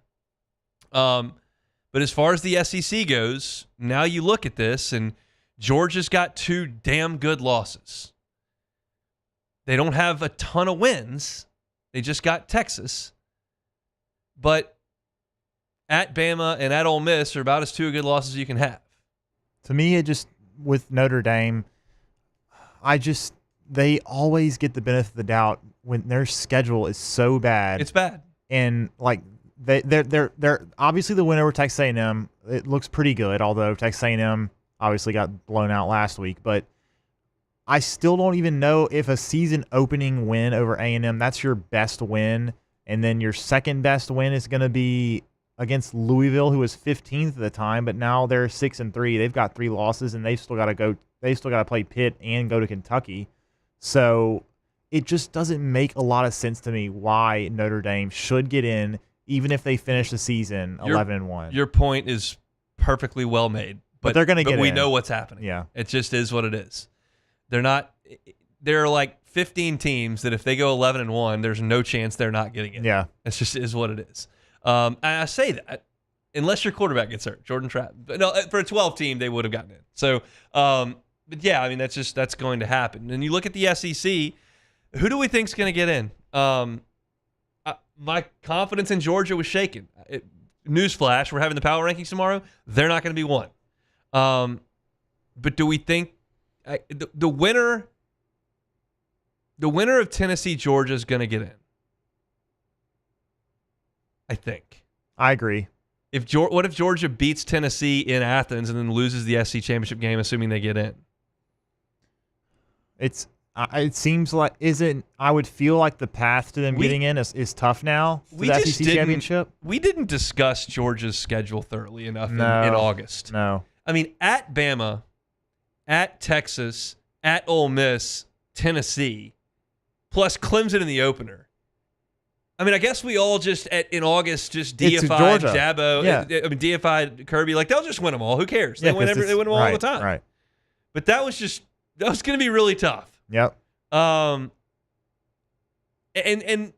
again, this exercise that we're doing is I'm juggling 8-1 Tennessee and 7-2 A&M and 8-1 Texas and 7-2 Georgia and 8-2 Ole Miss and 7-2 Alabama in one league.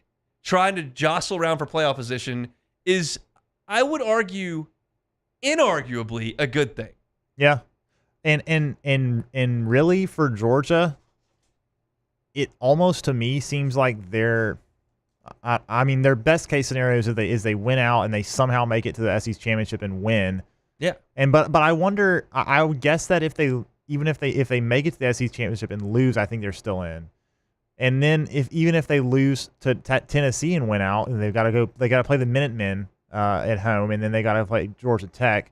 who just got a big win. But even if they lose to Tennessee and they win out and they finish 9-3, there's still a chance they get in. Even Heather with that. Dinich said that. I just don't believe that. I mean, I think they have the toughest strength of schedule. They have to, but still, you got to win the games. Right, but like, I mean, if we didn't do the math, but with how many spots we've already gotten taken up, if the Big Ten gets 4, I've got Big Ten with 4, and then the ACC gets 1. Probably ACC gets 1, Big 12 gets 0, and well, then Notre Dame gets 1. Yeah, so that's 6, and we have 7. Yeah, so there's 1 spot left, and I think Georgia probably gets the benefit of the doubt. Who else would in that scenario? Wait, so that's 4 from the Big Ten. Yep. It's 1 from the ACC. That's 1 from Notre Dame and 0 from the Big 12. So the SEC, we're looking at 8 at-larges or 7 at-larges?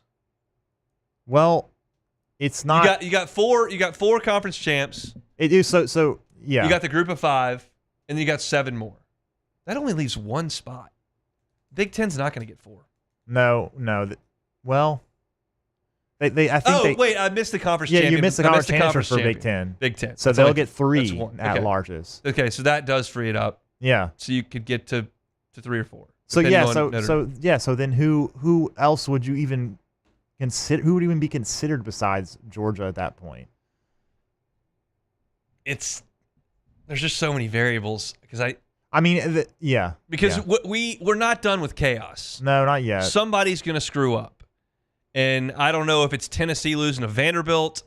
I mean, Texas can knock A&M out. Yes. And do we think Lagway comes back and Florida beats Ole Miss? I'm not ready to say that. It's in the swamp. It is, and there's crazier things have happened this year. The Mississippi State ain't beating Ole Miss. No. The Iron Bowl gets weird sometimes. Yeah. It did 2 years ago. Or that was last year when Milroe did. That was last year when Milroe did that. That feels like 2 years ago. But it's again, the only reason I really get into this exercise is because I think it's so good for the sport. I think that this many games mattering and this many 2-loss teams fighting and scrapping and clawing matters. And if you were in Tiger Stadium for the beginning of that game on Saturday, it was the first time we've seen LSU and Bama with 2 losses in November in that game in a long time, and the environment was incredible. Now, the best way to take the environment out of the game is to go on 2 long touchdown drives where you convert every third down and then have the skies open up. That, generally speaking, will negate any crowd, and it did. But it was great, and I'm fascinated to see how this turns out.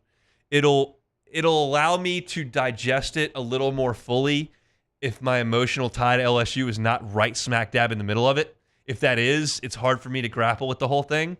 But if it's not, and I can just look at this thing rather objectively, even though I don't like the teams in the SEC that are probably going to get in, I just think it's good. And we'll see how things do shake out. We'll see how the rankings look tonight. They should be shaken up considerably. I'm curious to see what kind of bump Bama gets for winning that game in Baton Rouge. But we'll talk about it on tomorrow's show for sure. Let's take a time out. Come back with Sharie High Shack, WDSU, talking Saints and Pels on the Hunt Palmer Show. The Hunt Palmer Show. Boudreaux's Electrical Services, boudreauxelectrical.com. Neil and Melissa have been running that shop for 40 years down in Napoleonville. If you do something for 40 years, you've probably got a reasonable idea of how to do it. The folks at Boudreaux's Electrical can get you in that home standby generator from Generac today. Well, they can't get it installed today. They can start that process today. It starts with a consultation to understand what your square footage is and what you'd like powered up. Some folks want the whole house humming. Some folks just want the essentials. Depending on what you want to do when the power goes out, they'll have a generator for you. And every single generator that you buy from the folks at Boudreaux's Electrical comes with a 7 to 10-year warranty. All of them. You're not going to hear me talking about some club you need to join for extra money so they treat you right. It's part of being a client for Boudreaux's Electrical. You're going to get VIP type service. Give them a call at 985-397-1562. 985-397-1562. Or in the 225, they're at 393.89 in Gonzales. That's 393.89. Or the easy way, I tell you every single day, boudreauxelectrical.com. boudreauxelectrical.com.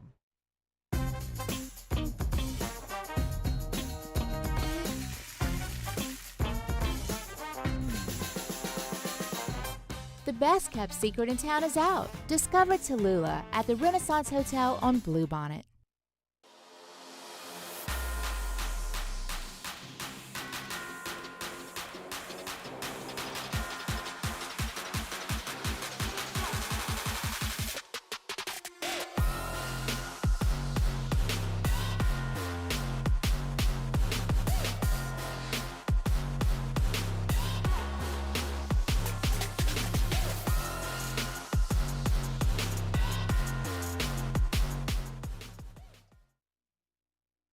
At Relief Windows, we're more than windows. We're windows, doors, hardy plank, and vinyl siding.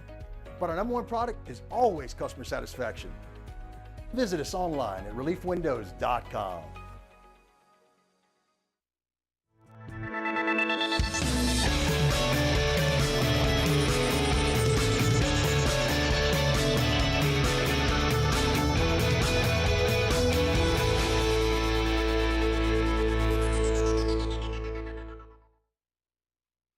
Jerry and Benny Payne began Central Plumbing Company out of their driveway in Tanglewood subdivision. 50 years later and 4 generations down the road, we continue to serve Baton Rouge and the surrounding areas for all of their plumbing needs. Residential, commercial, industrial, or hospitality, Central Plumbing is here 24/7, 365. We want to thank our customers, family, and friends for 50 years of success. And looking forward to 50 more. I've been doing business with Luba for 25 years. They're dependable, trustworthy. It's just the attention to detail with our clients. Our folks have years and years of experience. They're highly trained professionals, but many companies have that asset. What I'd like to think makes Luba a bit different is that we use those talents in a way that truly is dedicated to serving the needs of the folks who depend on us. Dylan Cruz here to tell you about Six Rings Baseball and Softball Camp. If you live on the North Shore and play ball, go to Six Rings Camps with former LSU assistant coach Dan Canaveri. His knowledge is second to none, and your child will improve and have fun doing it. Camps were held at Coquille Park and Six Rings Academy in Covington with 4 sessions over the summer. Full day and morning only sessions are available from ages 7 to 13. Go to sixringsbaseball.com or call 985-206-9096. Learn the game to love the game. Gulf Coast Office Products is a nationally recognized Savin office equipment dealer based right here in Louisiana. Over 100 employees strong. You're listening to The Hunt Palmer Show, brought to you by Plucker's Wing Bar.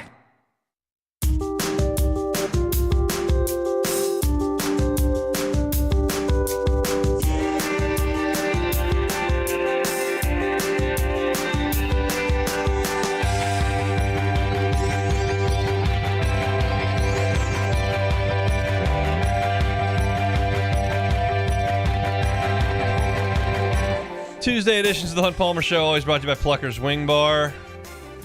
Gotta love those chicken wings, cold beers, watching sports on TV.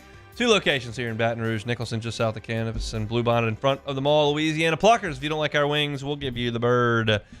Sharie High Shack probably gives people the bird sometimes when he's in a cranky mood. Sometimes he's in a cranky mood, so we'll see if he's in a cranky mood today. Sharif, how we doing?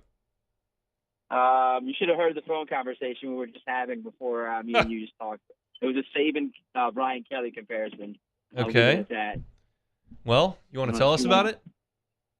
We were just comparing a second ago before we switched over. Whenever I get the phone call to talk, that I said you cannot compare Saban's first year to Brian Kelly's first year. Saban was completely given an absolutely a refix the entire program situation. Kind of a no-name guy who came in and wasn't making headwaves coming from Michigan State. Yeah, he had a couple of nice wins over there, but come on. We're not making a Brian Kelly Saban comparison ever again. Neither one of them inherited a great situation, to be clear. But no, okay, yeah. Brian Kelly's landing area in terms of the facilities and the resources and the tradition were better, but his roster was shot. So neither one was great, but we're 3 years in. I can agree with that. Yeah, all right, let's talk about the New Orleans Saints. They won. Did you see that? Did you enjoy it? Well, let me first start off by saying, look, the energy was completely different from the time you walked into the Dome. You can kind of feel it. You could tell how people The fans were more relaxed.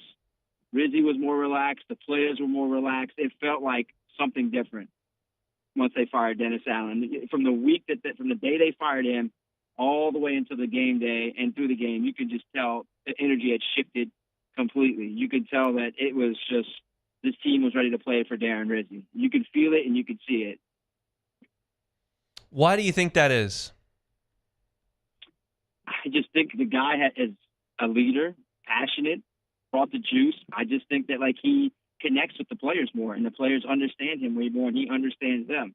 A lot of the things that you heard in that post game were accountability, unity. It just felt like they didn't have there was not much accountability. There weren't much people, and Dennis wasn't really getting through to the players. And I think that he had lost them. He had lost them big time. I mean, he lost them in that Atlanta game. He probably lost them well before that Falcons game at the end last year. And he wasn't connected with them. I just don't think the players were bought in, and they're more bought in under Darren Rizzi. That's the words you keep hearing: bought in, accountability, unity. And it worked. It worked for one game. It was a nice shot in the arm for one game at least. Do you think that it was the Atlanta game last year that really pushed it over, or has this been the case since Dennis Allen took over? I think the ball got rolling well before that, obviously, but I think it caved in. Like James Hurst said last Monday when he got fired, that was the beginning of the end. He lost the locker room. I mean, he completely lost the locker room. And you hear that from a guy who played on that team in that locker room saying, hey, lost the locker room there against the Falcons. Could have just chewed us out privately and just defended us and had our backs publicly, but it didn't happen. And it just seems like it's a complete 180 with Rizzi, who has his players' backs. I mean, you could just see how he was during that game, running up and down the sideline, pushing players after the game, and it's just it's a different vibe, man. It's a good vibe under Darren Rizzi. How much of it is that? How much of it is getting some guys back from injury? I mean, technically, who did they really? They didn't really get many players back. I mean, Derek Carr was already back. Alvin's already playing. I mean, Taysom was already there. I mean, it wasn't really that many players. I mean, they got back into the lineup. I mean, they lost players. I mean, still. Yeah. No cornerbacks, no receivers. They were essentially playing with the same lineup, but they had in the Carolina Panthers game. I mean, there was nothing different. They lost it's essentially the same exact team. So that just goes to tell you, it's coaching. They lose to the worst run franchise in sports, and then they beat the leaders in the NFC South. So you tell me, I think that's more coaching than it is players. Hard to argue with that. That's for sure. Now, how much of this is sustainable? Do you think they can bring it back again, or is that kind of a 1 week shot of life? That's the thing that Darren Rizzi talked about yesterday in the press conference. We have to be able to carry this over from week to week, have that same energy, that same passion, and accountability. Is it going to happen for the next 7 weeks? Probably not. I mean, they're probably going to have some slip ups. They're still, once again, it's still going to be without receivers and cornerbacks. Maybe Kool-Aid McKinstry comes back, but still, they have no receivers out there. Chris Olave isn't coming back. Rashid Shaheed isn't coming back.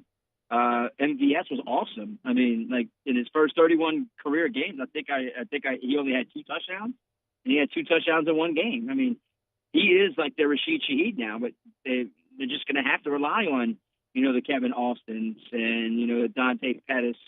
And they're just Mason Tippins. That's where it is. I mean, can they keep that up for 7 more games? Going to be tough, Hunt, but at least you know that the passion and excitement is going to be there under Darren Rizzi. I mean, the fan base just seems to be happy just after one game by making one move. What's Chris Olave's future look like? I'd be surprised if he plays again this year, to be honest with you. The safe move is not to bring him back.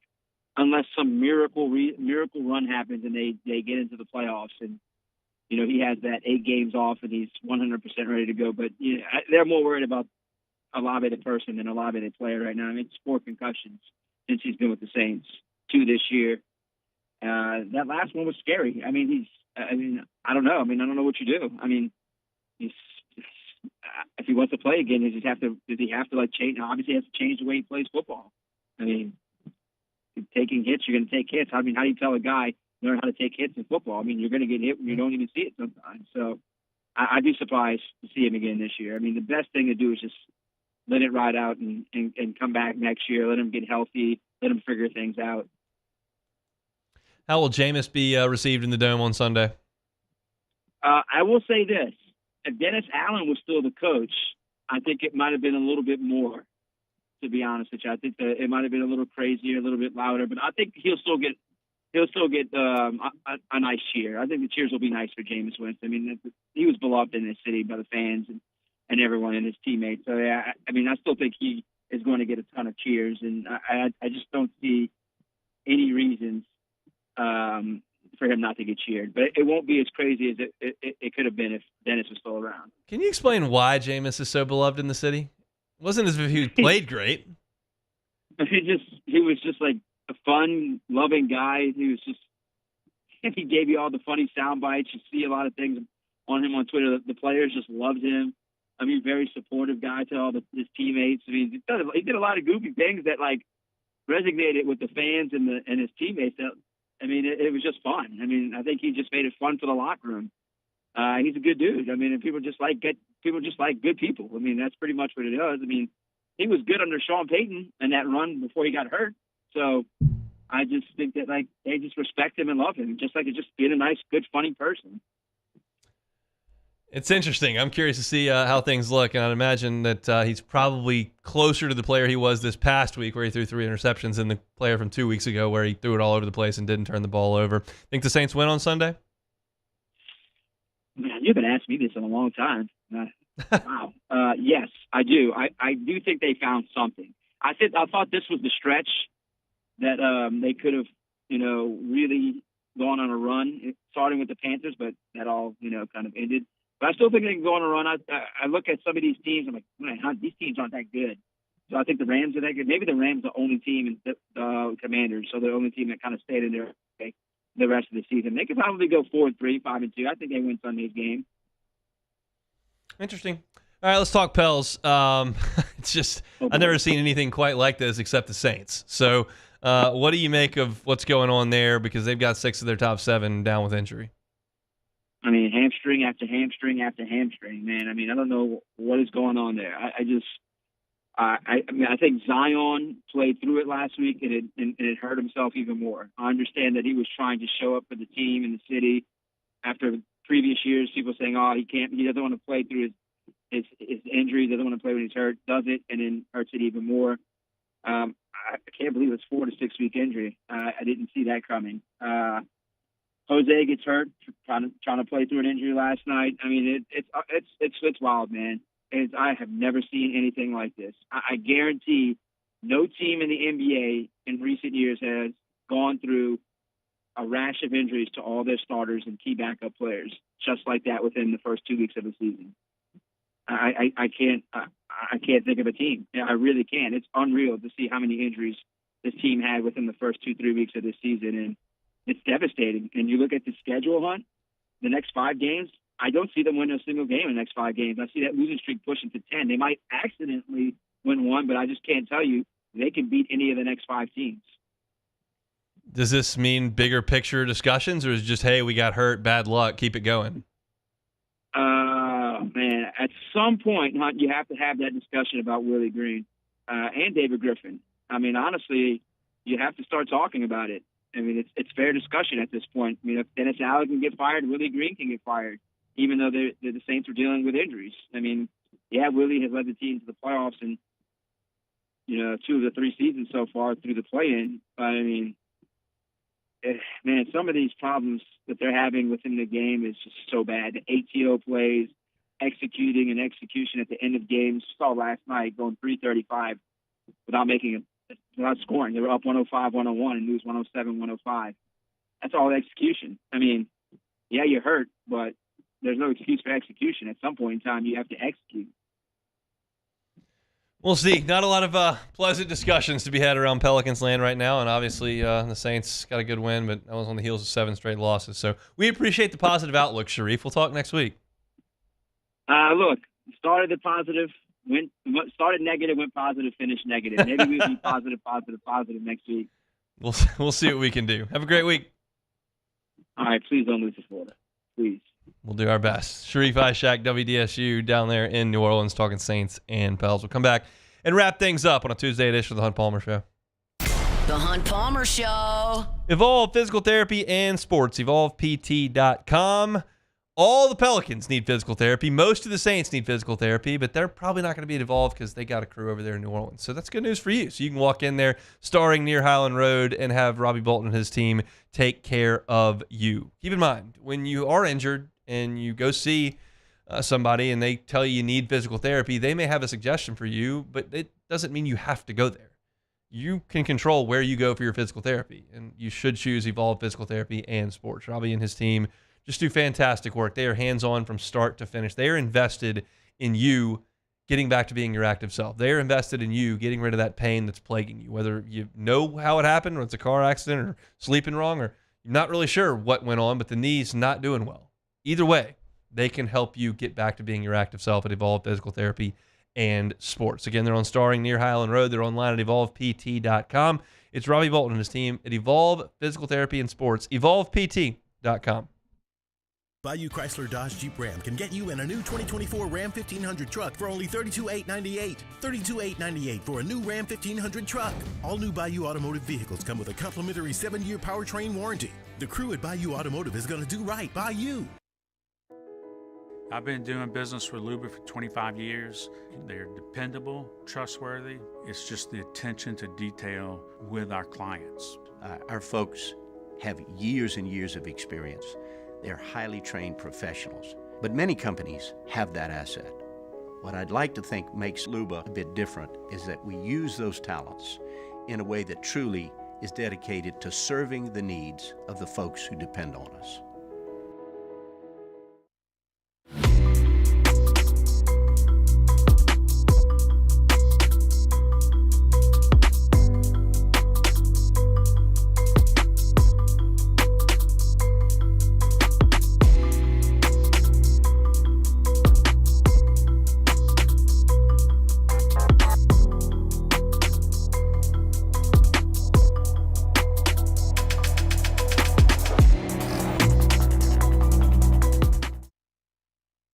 Electricity is all around us, and our families depend on it. Every day is sparked by the power of a cold drink or a warm meal, a movie night, and a comforting light at the end of a dark hallway. From sunrise to sunset, playtime to bedtime, our team is ready to take care of your electrical needs. Even in the case of an after-hours emergency, the light in your life shines brighter with Mr. Electric. Hey, it's Matt Moscona. For years, you've heard me tell you about Insurance Network of Louisiana, helping you find better coverage for less money. But it's not just for your home and auto. They also offer commercial property. So, retail stores, professional offices like doctors, dentists, attorneys, clothing boutiques. Insurance Network of Louisiana can find you better coverage for less money. They service the entire state of Louisiana, and they're local. So call today at 293-0450 or lainsurance.net. Jerry and Benny Payne began Central Plumbing Company out of their driveway in Tanglewood subdivision. 50 years later and 4 generations down the road, we continue to serve Baton Rouge and the surrounding areas for all of their plumbing needs. Residential, commercial, industrial, or hospitality, Central Plumbing is here 24/7, 365. We want to thank our customers, family, and friends for 50 years of success. And looking forward to 50 more. The only thing scary about the deals at Bayou Ford is if you miss out on them, like $15,000 off F-150. Bayou Ford has $15,000 off Ford F-150. All new Bayou Ford vehicles come with... This is the Hunt Palmer Show, brought to you by Plucker's Wing Bar.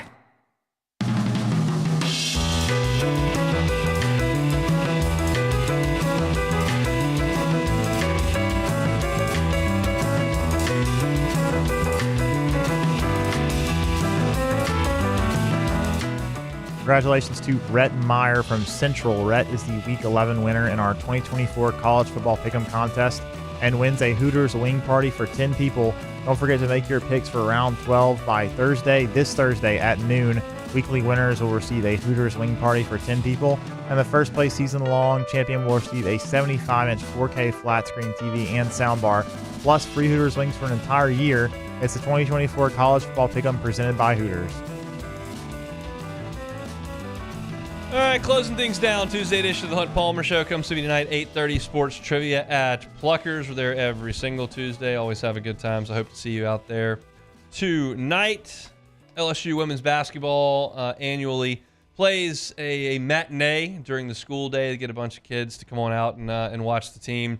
So did that today against Charleston Southern, tipped off at 11 o'clock in the morning. Tigers, no trouble with Charleston Southern. 117-44 was the final score. Big game for Michaela Williams.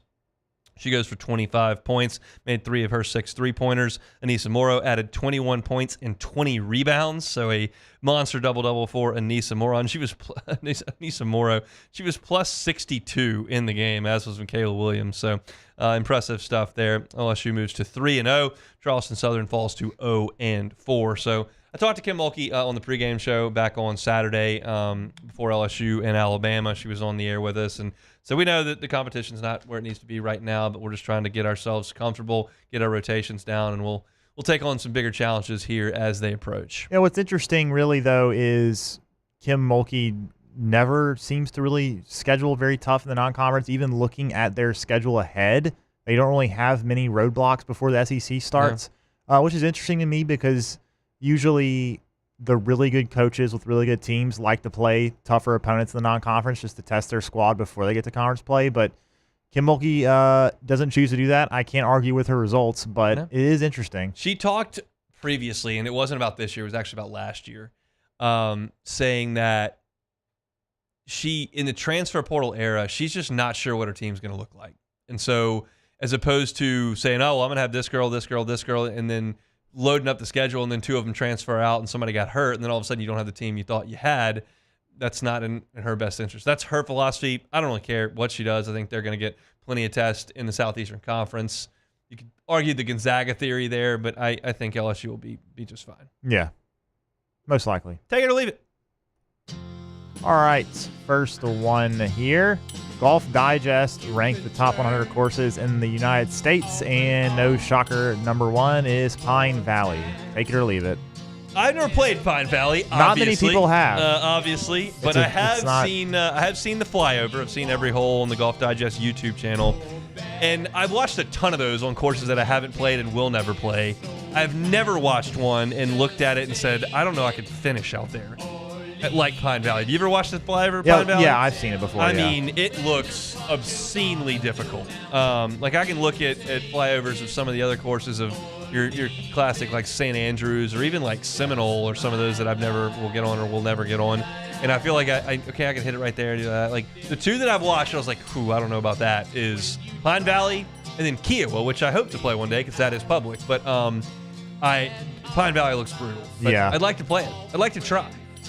All right, next one here. The Joe Moore Award semifinalist list was announced, and LSU is not on the list. Tulane was, actually, funnily enough. They've had a pretty good season thus far. Army, Alabama, Indiana, Iowa, Notre Dame, Ohio State, Oregon, Tennessee, Texas, some usual suspects there. But no LSU in the Joe Moore Award semifinalist list. Take it or leave it.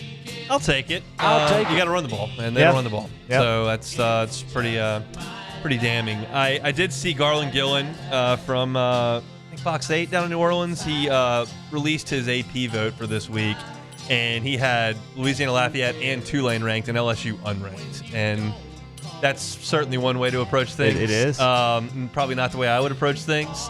But, I mean, look, I think Tulane's had a nice run over the last 3-4 years, and they probably have a good offensive line. Would I take Tulane's offensive line or LSU's offensive line? I'd probably take LSU's offensive line. All right, next one here. Head coach Mike Tomlin at his press conference was asked about facing a former receiver, Deontay Johnson, who played for him, and said, quote, he's not on a lot of their video. They've got more significant pieces with larger roles to worry about. Talking about his former player that way. Take it or leave it. Probably true. I'll take it. I mean, I think he knows what Deontay Johnson can do, and I think he knows what the scheme is supposed to look like, so I don't think that they'll be completely shocked if Deontay Johnson runs out there into the slot. I think the Steelers will probably be fairly prepared, but Mike Tomlin doesn't really care about BS. He's just going to tell you what he thinks, and he's kind of earned that. He's a heck of a coach, man. I don't know that anybody thinks that the Steelers have the best roster in the NFL, and they didn't certainly last year, and they just don't have losing seasons, and this year they're one of the best teams in the AFC. So he's just a great coach, and the Steelers are the the standard bearer and the barometer for organizational stability across all sports. They just hire a coach. He coaches them for 20-plus years, wins the Super Bowl, and then gives it to the next guy. And Tomlin has been fantastic. All right, last one here. LSU was fined $250,000 for throwing bottles on the field Saturday. I thought it was interesting. Kirk Herbstreit mentioned did LSU fans really just do this because of the Texas incident? Like, I don't. But it doesn't happen at LSU, and it just happened a couple weeks after it happened at Texas. It happens all the time, though, and this is back to my field storming thing. If you're going to try to tell me that, and no offense, Cassie, because I know where you sit, that a bunch of drunk 18, 19, and 20-year-olds are going to make sound decisions for 4 hours while they're all hopped up on football, it's just not going to happen. They're going to make vulgar chants the entire game. They're going to throw stuff on the field. They're going to rush the field if you win at the last second of the game. Trying to police, literally, and expect quality behavior from that group of humans is a fool's errand. Yeah, we're just gonna have to put up the MLB nets around the student section at this point. I don't know, but it's just there's no way to make 18,000 drunk people functional. It's just not going to be the case. There's a reason all the Europeans set fire to their stadiums and fight all the time. There's a reason the Texas fans chunk everything on the field. Like, there's a reason they yell vulgar chants to songs that it doesn't even apply to. So, and look, I was in college once upon a time, and they played that song. I get it. But it just, I'm done trying to chastise or expect really sound decision-making from the student section. Fair enough. Like, and Herbstreit can rip him all he wants. It's not the folks in the suites that are chunking stuff on the field. It's the students. So it's what it is. Missed any of the show today? Catch it on demand. 1045ESPN.com's on demand tab, Apple Podcasts, Spotify, Google, wherever you find your sound. You can always find us. Hunt on LSU on YouTube. Hunt on Saints on YouTube as well. That's going to drive you home. Hope to see you at Pluckers tonight.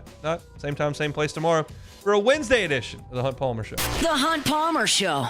Make LeBare's Baton Rouge your game day headquarters this season. They got the biggest screens around, and now you can bet and dine at ESPN Bet in person. And if you'd like to watch Jaden Daniels and the Washington Commanders travel to Philly to take on the Eagles, you can do that on Thursday Night Football inside ESPN Bet. I will be there on Thursday from about 7 o'clock through the football game. I'll actually be watching LSU basketball in Manhattan as well. Great place to watch the game. Get on by and see me. I'll have hats, cups, all kinds of stuff. They got great drink specials in ESPN Bet on Thursdays as well. So hope to see y'all out there this Thursday night. Plus, always invite you to download and sign up for the Cover 5 SEC contest.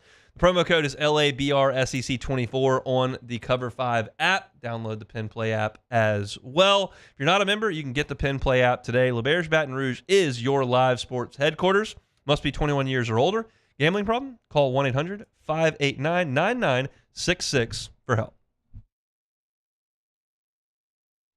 Bayou Chrysler Dodge Jeep Ram can get you in a new 2024 Ram 1500 truck for only $32,898. $32,898 for a new Ram 1500 truck. All new Bayou Automotive vehicles come with a complimentary 7-year powertrain warranty. The crew at Bayou Automotive is going to do right by you. The Windsor Senior Living Community in Mandeville, Louisiana is a beautiful, vibrant apartment community geared towards